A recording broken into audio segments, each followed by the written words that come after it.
My name is Ronald Melf. My name is Rother Boswell. My name is John Tipton. My name is Robin Cole. My name is Charles R. Merkel. And I'm Nate McLaughlin. I'm Blanche Valentine, and this is Palm Coast View.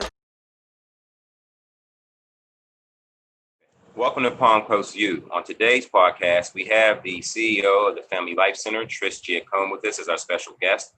And the Family Life Center is our domestic violence and sexual violence center, a crisis center here in Flagler County, the only one that we have. And so we want to talk to Trish today about some of the issues that we have here in the county relative to sexual violence and domestic violence.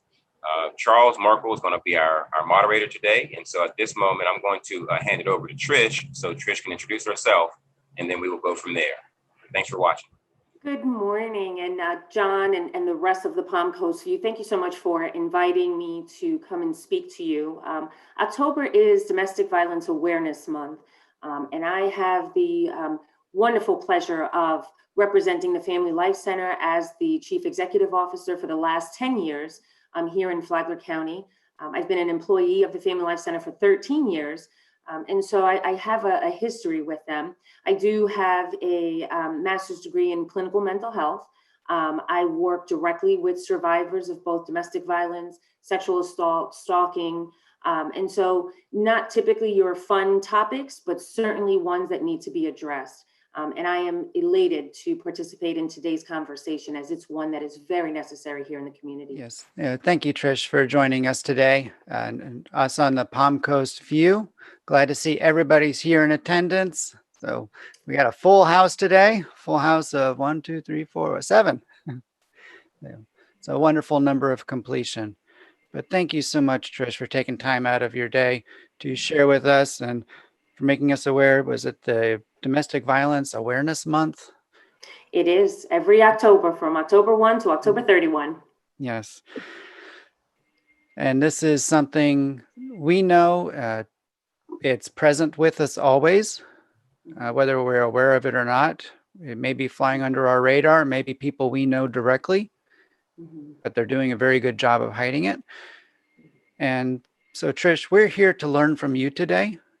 How can we be more active in supporting you, the organization, as well as I would love to know some of the warning signs and some of the tells we can look for the people in our own lives, and how to be an advocate if necessary and carefully, because we don't want to make a bad situation worse, but we do want to get help to those who need it. Those are actually great comments. And so one of the things I'd like to start off with is just to give an idea of the broad issues as far as domestic violence is.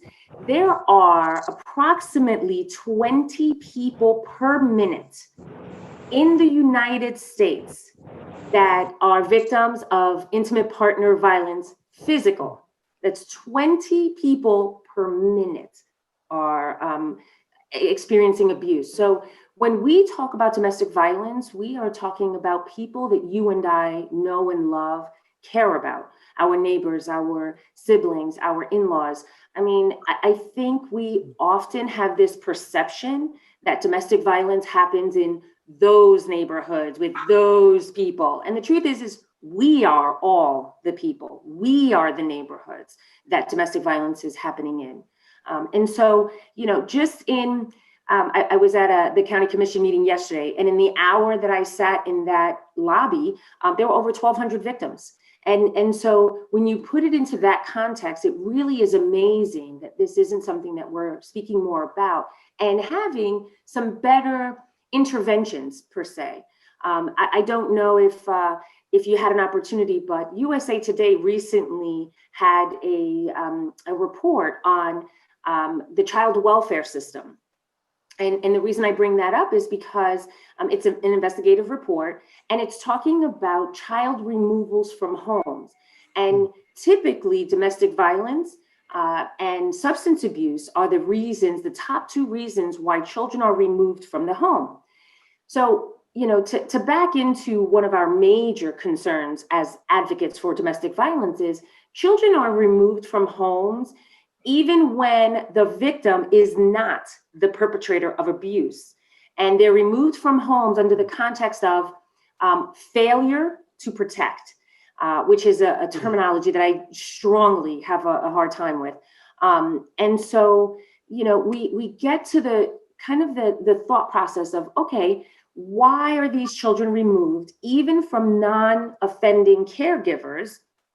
And so we start to ask ourselves, what is our belief about domestic violence?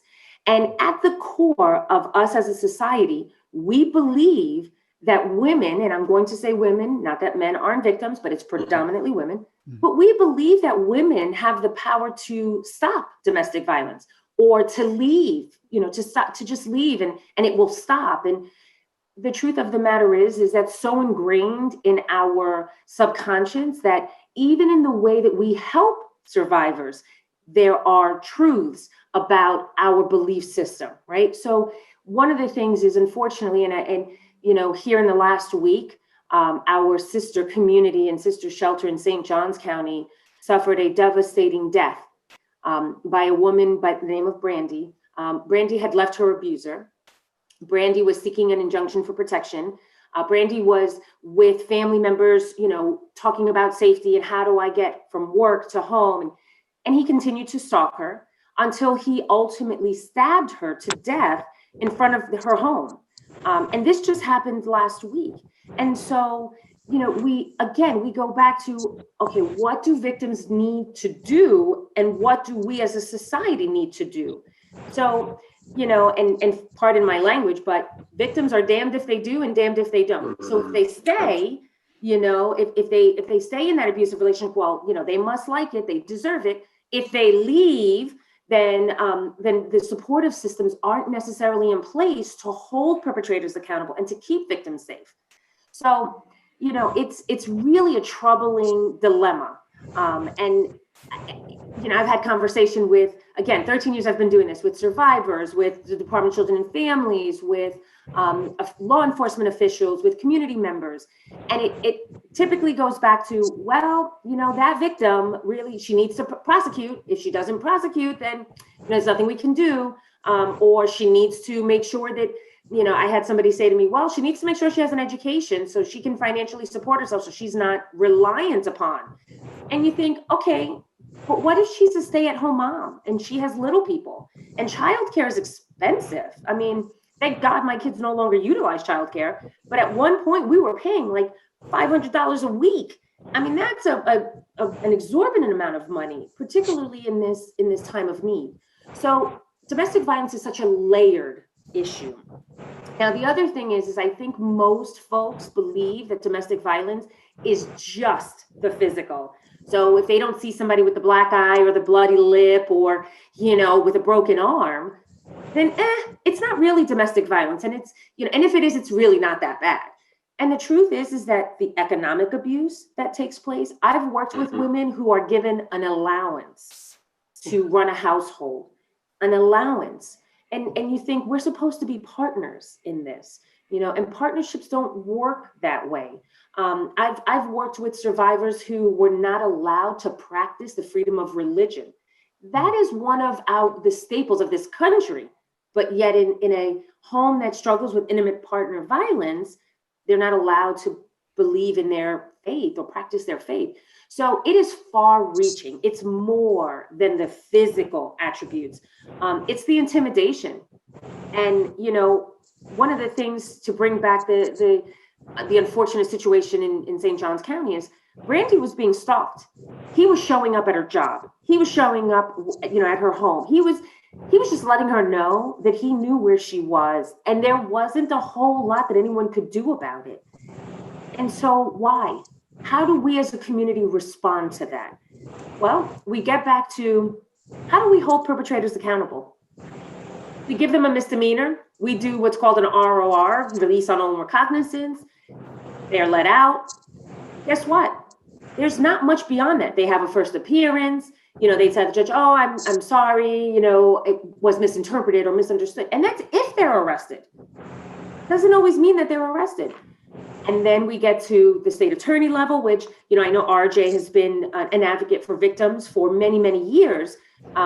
But But then we get into okay, so why aren't we prosecuting these cases? And then we go back to the attorney saying, well, Trish, she doesn't want to testify in court. Of course she doesn't want to testify in court. There's no guarantee, and her life is on the line. So it is very, very concerning on so many levels, And so, how do we do our part? And I know that's a big question, Charles, that you had asked. How do we as a community do our part? And so the truth is that the first thing is we have to abandon our false beliefs about what intimate partner violence is. It is not the woman's fault. It is not up to her to change his behavior. And holding her accountable for his behavior is really it's backwards, and it's just not doing us any good. We have to be able to support victims, not just if and when they leave, but even if they're remaining in the home. And I know that that's a hard concept, but the reality is that most victims are trying to figure out the best, safest way to leave. So with that said, most victims will remain in the home, particularly with young children, because of the concern of the parental parent sharing. And so, you know what? If I'm a victim and I'm at home with my young children and my partner's abusive, I can make sure to protect my kids. I know what he's doing, when he's doing it, how he's doing it. I can intervene. If I leave him and follow the court system, well, the courts here in Florida typically do parent sharing, 1 week on, 1 week off, 1 week on, 1 week off. Well, that means a week I don't have my children, and they're with this person who's abusive, and I don't know what's happening with them or to them. And so can he use those children as a tool, to continue to abuse mom? Of course he can. Or he can directly harm my kids. I'd rather be present in protective mode than to just suddenly leave and have this issue with the court system. So really looking at that and saying, how do we consider victims of domestic violence? Do we think about how hard it is to transition your life away from a perpetrator of violence? Have we thought about the fact that most victims are isolated? If they're not able to practice their religious beliefs, they don't have a church community any longer. Who do they reach out to? How do they get to where they need to get to? So there's a lot of factors. The Family Life Center helps survivors, whether they are living in the home, planning on leaving the home, have left the home, abuse happened 10 years ago, because it's an ongoing issue.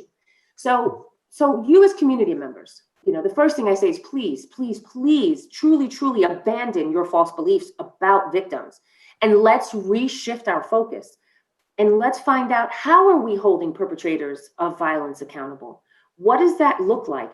Are they required to participate in a batterer's intervention program? And not just some of them, all of them. That's a pretty extensive program. It's about 29 weeks from beginning to end. And they work through the Duluth model. Now, unfortunately, it doesn't have a great success rate, but it does have a good success rate. And so let's start there. Let's hold them accountable to participating in classroom discussion about their behavior and issues. Let's talk about what it means to support survivors, again, by holding perpetrators accountable. So if a perpetrator commits a crime, then let's talk about keeping him in jail. And again, if he committed that crime and it's identifiable, then what does that look like, instead of just letting him in and out, in and out, in and out, and kind of that rotating door that seems to happen? And, I hate to sound lighthearted about it, but, people in this community know the frequent flyers. We know perpetrators of abuse that do this continuously to multiple women. And what are we doing with those men? Why aren't we having conversation with them? And here's the deal. My goal, go ahead, Nate. Yeah, I was just wondering, you and I've had a lot of conversations in the years past about this whole thing. These frequent flyers, it seems like we need to get with the legislature and figure out a way that when they're known abusers, and a guy can the 3 strikes you're out deal that California had for a while there, and I don't know if they still do, but it seems to me that at some point there's got to be some recognition that this is felonious. When you get to the third lady that we know that you have committed, it's been proven, There's been, but I realize the emotional and the mental abuse, the financial abuse, those kind of things. But speaking of the perpetrators here, there's got to be a way to tie that down when you've been tied into your third, abuse situation. We've got to get something in writing to these legislators so that they recognize that this is something we just can't let this continue. We just can't. Now, as far as looking to the victims here, and they are victims, they didn't do anything wrong. You're exactly right. And I know one of the signs of someone being abused is that alienation. We've talked about that. Can you kind of touch on some of the things we need to be looking for and need to be aware of, and then maybe talk a little more about what we can do to come down a little harder on the perps on this thing? Absolutely. And so, Nate, you've always been a wonderful supporter of the Family Life Center for years, both in your treasures and talents, and your time. And I just want to put it out there that I certainly appreciate you. And so isolation is a big one. And isolation doesn't mean taking someone from the middle of Palm Coast out into West County necessarily. Right. Someone can be isolated right in the middle of Palm Coast. And so that's a huge one where victims don't have the resources to reach out to family members. Maybe family members are just, fed up with, they continue to hear her complain, or, he keeps saying that she's crazy and she's the one that's erratic, and, she doesn't take her medication. I mean, these are all things that we've heard. So isolation is certainly one of them. Some of the things for you as community members to look for, when you have people around you that look for approval from their significant other, they're almost afraid to have free-flowing conversation. And so, they kind of look at their abuser like, is it okay if I talk about that? When you're around people, and so let me say this.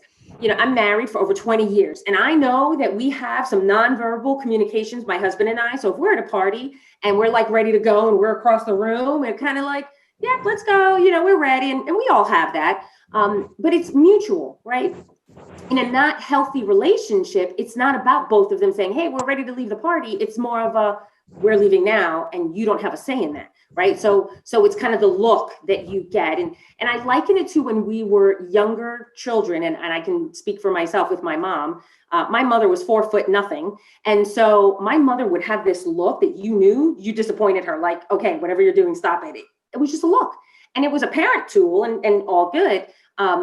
But abusers are using that with their partners, and that's not okay. So that look, when you kind of get the hair stand up on the back of your neck feeling like, ooh, something just shifted here.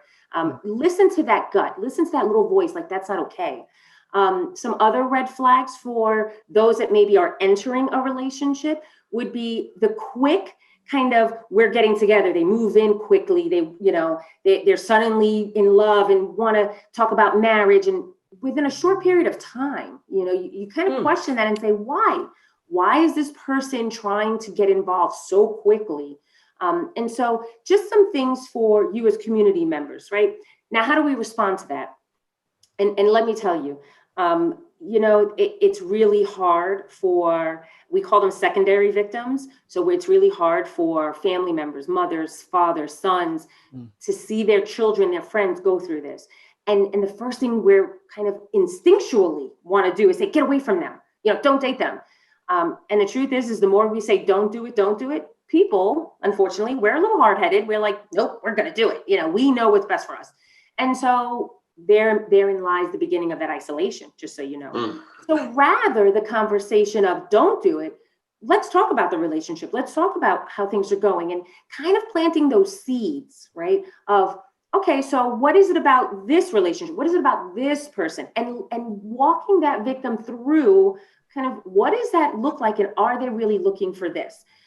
The other thing is sometimes they don't want to talk to you. Sometimes they don't want to share those details because your dad or your brother, and maybe it's embarrassing. That's when you say, you know what, Family Life Center, it's free, it's confidential. And I mean confidential. We are statutorily privileged advocates. And so we can be held personally responsible for sharing information. So completely confidential. Give them a call and say, listen, these are some of the things that are going on. Is this something that maybe I should be concerned about? Our role is not to tell victims to leave or don't leave, or to even demonize perpetrators, because that's not our goal. The truth is that perpetrators of abuse, they still have children, they still live in our community, they still work in our community. So this is not about man hating and saying they're terrible. This is about, okay, maybe they need to get some help. And that looks like, individual counseling, or again, that batter's intervention, some education. So there's a lot of factors to consider. My biggest thing is really believing when someone tells you that what they're going through isn't right, by saying, I don't know if this is a healthy relationship. And you as individuals saying, okay, let's talk about that. Instead of saying, oh no, he's a great guy. Oh my gosh, he volunteers at church. And because guess what? It doesn't matter if they volunteer at church. On the face, they could be a great guy, but behind closed doors, what's happening? So really starting from a place of, I believe you, and how do we support you, and how do we help you? We want to embrace a culture of safety, and that includes in communication. So I want to be safe in talking to people. I don't want to be judged. I don't want to be told what to do. I just want you to help me understand where. That's you just made a great point. Whether you're the victim or the perpetrator in this, you don't want to. One thing I've learned in counseling courses is that you don't say to somebody, well, this is what you need to do. You kind of lead them in a way that they can come to that. Once they own the conclusion themselves, then they'll make that difference. So I'm glad that you guys are doing it that way. I've seen through the years that, somebody come to you, what do I do about this situation? You kind of give, some general counsel and kind of help them to see that, look, number one, if you're the victim, number one thing is to understand it's not your fault. You haven't done anything wrong. And that's something that I learned from you years ago, that we do not let the victim turn into a victim. Victimism is a mindset. Oh, I've done something wrong. I deserve this. You know what I'm saying? So it's very important that we understand that. And then you have to help people. And it takes more than just one quick conversation. It's developing a trust factor. It's developing, and you can even do this with the perps. If you have a friend, that we'll pick on the hymns for now. Okay. When we understand it goes both ways, but you have a friend that you don't have to come out and say, that looks like abuse to me. She can't even go to the store and buy a soda without you, following her or tracking her on your phone. Or, some people might not think anything of that, but that is in itself a red flag in watching these fellas do this. But you may have a friend, gentlemen, who may seem to, well, gee, he seems to control. Talk with him. Don't accuse him. But we could do more to help with this by recognizing those around us who are perpetrators and helping them realize that that's unacceptable. It's beyond unacceptable behavior. I didn't mean to minimize it with that word, but it's not acceptable behavior. Even in the early stages, well, I didn't mean anything by that. Well, just be aware, okay, buddy? I'm just saying it just doesn't look right. If we can begin there, but again, it's very important that we get into law stricter. I don't want to use punishment, but stricter adjustments and a broader resource to our. This is your fourth time in here, or whatever it is. We've seen you before in this. The law allows us to get your attention, and that kind of thing. So, yeah. How we counsel and who we counsel with, whether you're with the perp or with the victim there. This help them to find it, because when you find it, you own it.